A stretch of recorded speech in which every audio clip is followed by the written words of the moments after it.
एक गांव में राजेश अपनी पत्नी शालिनी के साथ रहता था। दोनों का स्वभाव बहुत ही अच्छा था। राजेश फल बेचकर अपने घर का गुजारा करता था। शालिनी, मुझे पता चला है कि पास के गांव में फलों की ज्यादा मांग है और वहाँ कोई फल बेचने वाला भी नहीं है। मैं सोच रहा हूँ क्यों ना मैं ही पास के गांव में फल बेचकर देखता हूँ। राजेश की बात सुनकर शालिनी सोच में पड़ जाती है। हाँ, आपका विचार तो अच्छा है, लेकिन पास के गांव में जाने के लिए जंगलों के रास्ते से होकर जाना पड़ता है और मैंने सुना है वो रास्ता ठीक नहीं है। अरे शालिनी, ऐसा कुछ नहीं है। मैं ऐसी बातों को नहीं मानता। शालिनी, ये सोचो, अगर हमारे फल ज्यादा बिके तो ज्यादा आमदनी होगी, तो हमारी समस्याएं भी दूर हो जाएंगी। हाँ, कह तो आप ठीक रहे हैं, पर संभल के जाना, किसी अनजान से ज्यादा बात मत करना। हाँ शालिनी, तुम फिक्र मत करो, मैं अपना पूरा ध्यान रखूंगा। अच्छा, अब मैं चलता हूँ। राजेश फल की टोकरी लेकर दूसरे गांव में जंगल के रास्ते से गुजरते हुए अचानक उसे कुछ आवाजें सुनाई देती हैं। कोई है? कोई है? कोई है क्या? कोई मेरी आवाज सुन रहा है? कोई मेरी आवाज सुनो, मेरी आवाज सुनो। राजेश इधर उधर देखता है, पर उसे कोई दिखाई नहीं देता। वो डर जाता है। शाम को राजेश घर आता है। अरे वाह, आ गए आप। तो बिक्री कैसी रही आज की? बिक्री तो बहुत अच्छी हुई, काफी पैसे मिले। अगर इसी तरह रोज बिक्री हुई तो हमारी गरीबी दूर हो जाएगी। क्या? सच में? ये तो बहुत अच्छी बात है। लेकिन आपको रास्ते में कोई समस्या तो नहीं हुई? हाँ शालिनी, एक बात तो है। जब मैं जंगल के रास्ते से गुजर रहा था तो मुझे कुछ आवाजें सुनाई दी, जैसे कोई मदद मांग रहा हो। पर मैंने इधर उधर देखा तो मुझे कोई दिखा ही नहीं। देखा, मैंने कहा था ना कि वो रास्ता ठीक नहीं है, पर आप तो मेरी बात मानते ही नहीं हो। रहने दीजिए, हमें नहीं चाहिए ज्यादा पैसे। मैं कम पैसे में ही गुजारा कर लूंगी। अब आप फल बेचने दूसरे गांव नहीं जाएंगे। अरे अरे शालिनी, इतना क्यों परेशान हो रही हो?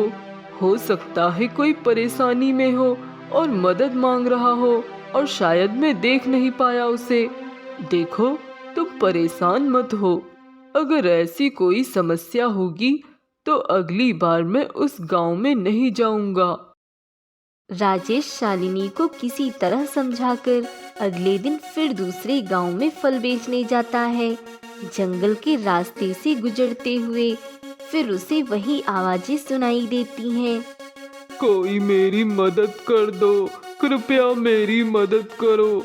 कोई मेरी मदद करो, मेरी मदद करो।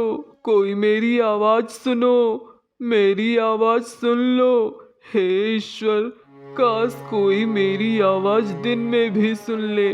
रात में मेरी आवाज सबको सुनाई देती है, पर लोग डर जाते हैं, और दिन में किसी को मेरी आवाज सुनाई ही नहीं दे रही है। ये किसकी आवाज है? कोई दिखाई क्यों नहीं दे रहा है? कौन है? कौन मदद के लिए पुकार रहा है? सामने आओ, तुम दिखाई क्यों नहीं दे रहे हो? हाँ, क्या तुम मेरी आवाज सुन रहे हो? हाँ, मैं तुम्हारी आवाज सुन रहा हूँ, पर तुम कौन हो? सामने आओ। हे नेक दिल इंसान, मैं तुम्हारे सामने हूँ। देखो, मैं एक पत्थर हूँ। अरे हाँ, तुम तो सच में एक पत्थर हो और तुम बोल रहे हो। ये कैसा चमत्कार है?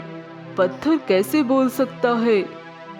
मित्र, मैं बोल सकता हूँ क्योंकि मैं एक श्रापित पत्थर हूँ, और तुम ही मेरी मदद कर सकते हो इस श्राप से मुक्त करने में। मित्र, मुझ पर रहम करो, मुझे इस श्राप से मुक्त होने में मेरी मदद करो। पर मैं कैसे तुम्हारी मदद कर सकता हूँ, और मैं ही क्यों? क्योंकि जो व्यक्ति मन से और स्वभाव से अच्छा होगा वही दिन में मेरी आवाज सुन सकेगा और किसी को मेरी आवाज सुनाई नहीं देगी। तुम अच्छे और नेक दिल इंसान हो, इसलिए तुम्हें मेरी आवाज सुनाई दी और तुम ही मेरी मदद कर सकते हो। ठीक है, मैं तुम्हारी मदद करने को तैयार हूँ, पर पहले मुझे यह बताओ कि तुम श्रापित पत्थर क्यों हो? बताता हूँ, सब बताता हूँ। मित्र, मेरा नाम जगन है। आज से 2 वर्ष पहले की बात है। मैं बहुत ही घमंडी और बेरहम इंसान था। एक दिन मैं अपने खेत पर काम कर रहा था, तभी एक साधु मेरे पास आया और उसने मुझसे मदद मांगी। वत्स, मैं बहुत दूर से आया हूँ, मुझे बहुत प्यास लगी है, मुझे थोड़ा पानी पिला दो, तुम्हारी बड़ी कृपा होगी। मेरे पास पानी वानी नहीं है, मेरा समय मत खराब करो, जाओ यहाँ से। मैं किसी की मदद नहीं करता। आ जाते हैं पता नहीं कहाँ से साधु बनकर। साधु जगन की बात सुनकर चुपचाप वहाँ से चला जाता है और एक पेड़ के नीचे बैठकर ध्यान करने लगता है। तभी जगन साधु को ध्यान में बैठा देखकर सोचता है, अच्छा, तो ये ढोंगी यहाँ बैठ गया, अभी से बताता हूँ। जगन पास में पड़े हुए कुछ पत्थरों को उठाकर साधु पर फेंकने लगता है, जिससे साधु का ध्यान टूट जाता है और साधु क्रोधित हो जाता है। ये कौन पत्थर फेंक रहा है? अरे ओ ढोंगी साधु, मैं फेंक रहा हूँ पत्थर, तुम क्या कर लोगे मेरा? ढोंगी साधु, मूर्ख, तूने मेरी सहनशीलता को तोड़ दिया है। तू एक मूर्ख और अज्ञानी व्यक्ति है। पत्थर फेंककर तूने मेरा ध्यान तोड़ा है। मैं तुझे श्राप देता हूँ, तू पत्थर ही बन जाएगा। जिस तरह तू किसी की मदद नहीं करता, उसी तरह तू भी सभी से मदद की भीख मांगेगा, पर कोई तेरी मदद करने नहीं आएगा। रात में तेरी आवाज सबको सुनाई देगी, पर लोग डरेंगे, और दिन में तेरी आवाज कोई नहीं सुन पाएगा। ढोंगी साधु मुझे श्राप देता है, मैं इन सब बातों पर विश्वास नहीं करता। जगन को साधु की बातों पर विश्वास नहीं होता, पर देखते ही देखते जगन एक पत्थर में तब्दील हो जाता है। अपने आप को पत्थर बनता देख जगन का सारा घमंड चूर चूर हो जाता है और फिर वह साधु से माफी मांगने लगता है। अरे अरे, ये क्या हो गया? नहीं नहीं, ये मैं नहीं हो सकता, मैं पत्थर नहीं बन सकता। हाय, मैं पत्थर कैसे बन गया? क्षमा कर दो साधु महाराज, मुझसे बहुत बड़ी भूल हो गई। साधु महाराज, मुझे माफ कर दो। नहीं, अब तेरी यही सजा है, पड़ा रहेगा अब तू पत्थर बनकर, यही तेरे घमंड की सजा है। हे साधु महाराज, मुझे माफ कर दो, मैं नादान था, अज्ञानी था। मैं आपको वचन देता हूँ, आज के बाद मैं हमेशा जरूरतमंद लोगों की मदद करूँगा और कभी भी किसी का अपमान नहीं करूँगा। मुझे माफ कर दो साधु महाराज जी, मुझे माफ कर दो मुझे वापस इंसान बना दो। श्रापित पत्थर के पश्चाताप को देखकर और उसके बार बार माफी मांगने पर साधु को श्रापित पत्थर पर दया आ जाती है।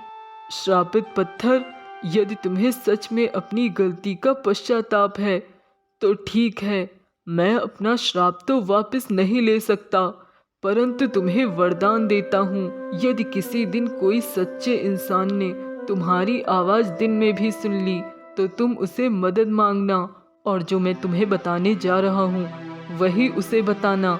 यदि उसने तुम्हारी मदद की तो तुम श्राप से मुक्त हो जाओगे। और इस तरह मैं श्रापित पत्थर बन गया। ओह, तो ये बात है। ठीक है, मैं तुम्हारी मदद करने को तैयार हूँ, पर तुमने मुझे ये नहीं बताया साधु महाराज ने तुम्हें क्या उपाय बताया था। उपाय थोड़ा कठिन है, क्या तुम कर पाओगे? कर पाऊंगा या नहीं ये तो मैं नहीं कह सकता, तुम मुझे उपाय बताओ, मैं उसे करने की पूरी कोशिश करूँगा। ठीक है, बताता हूँ। यही थोड़ी दूर एक गुफा है। उस गुफा में पत्थर का एक टुकड़ा रखा है जो मेरा ही एक हिस्सा है। तुम्हें वह टुकड़ा लाकर मुझ में जोड़ना होगा। उसके जुड़ते ही मैं श्राप से मुक्त हो जाऊंगा। अरे ये तो बहुत आसान है, इसमें कठिन क्या है? मैंने तुम्हें बताया था ना, मेरी मदद वही कर सकता है जो सच्चे और अच्छे स्वभाव वाला ईमानदार इंसान होगा। हाँ बताया था। गुफा में जाकर उस पत्थर को उठाने से पहले तुम्हें अपनी उसी अच्छाई की परीक्षा देनी होगी। यदि तुम परीक्षा में सफल हुए तभी वह पत्थर उठा पाओगे। और हाँ, अगर तुमने लालच किया तो तुम हमेशा के लिए उसी गुफा में कैद हो जाओगे। ठीक है, तुम फिक्र मत करो, मैं पत्थर का टुकड़ा लेकर आता हूँ। राजेश श्रापित पत्थर की बताई हुई उस गुफा के पास जाता है। राजेश अंदर जाकर देखता है, गुफा के अंदर खूब सारा सोना है। उस गुफा के चारों ओर सोना ही सोना है। इतना सारा सोना देखकर राजेश आश्चर्यचकित रह जाता है। तभी गुफा से आवाज आती है, आओ, तुम्हारा स्वागत है। देखो, गुफा में चारों तरफ सोना ही सोना है। तुम चाहो तो ये सब तुम्हारा हो सकता है। तुम्हारी जिंदगी खुशियों से भर जाएगी। ले लो, जितना चाहो उतना ले लो। गुफा के बार बार लालच देने पर राजेश सोच में पड़ जाता है। इतना सारा सोना क्या करूं, कुछ समझ नहीं आ रहा। कुछ पल के लिए राजेश बहक जाता है, लेकिन तभी उसे श्रापित पत्थर की बात याद आ जाती है। नहीं नहीं, खजाने के लालच में मैं नहीं आऊंगा, मुझे बस पत्थर का टुकड़ा चाहिए। तभी राजेश को सामने ही पत्थर का टुकड़ा दिखाई देता है। राजेश उस पत्थर के टुकड़े को उठा लेता है। हा, तुम सच में एक ईमानदार व्यक्ति हो। तुम इस परीक्षा में सफल हुए। तुम इस पत्थर के टुकड़े को ले जा सकते हो।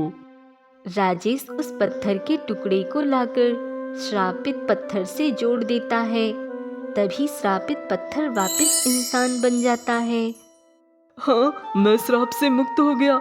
हाँ, मैं श्राप से मुक्त हो गया। तुम्हारा बहुत बहुत धन्यवाद मित्र, तुम सच में बहुत अच्छे इंसान हो। तुमने मुझे श्राप से मुक्ति दिला दी।